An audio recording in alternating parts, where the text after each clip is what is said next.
Söyle bol atadı bir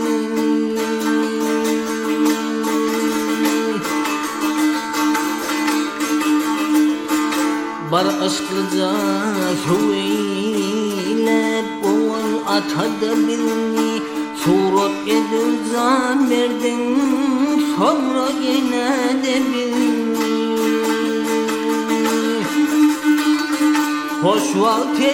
gezirdin yalan dünyada birini her işe mail ettin nefsi kovada birini kim bilir ki neylerler dar bakını birini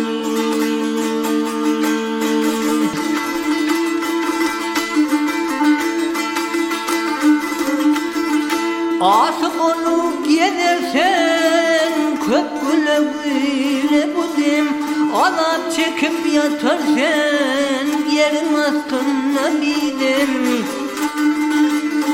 yığlayım yeke kalsam kim olur sana kendim yer sana aydınını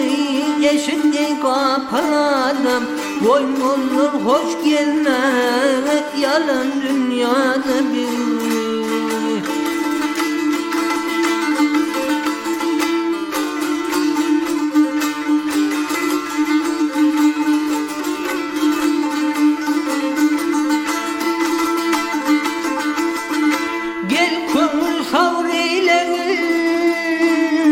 çokluğuna düşme adilken söyleyip kanım çeşmeden içme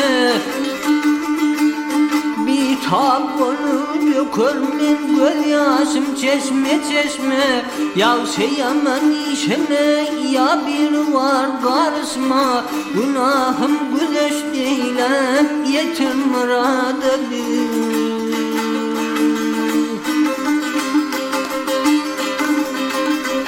mavtın muleydin ova biçare andoleyvi bar parça gam dövranıp olmuş onun yetivi yavırta çare olmalı olan yekrim tevivi her neyliste yad edinler bir pahir garibi ya yaranlar yad edin hayrı duvada bir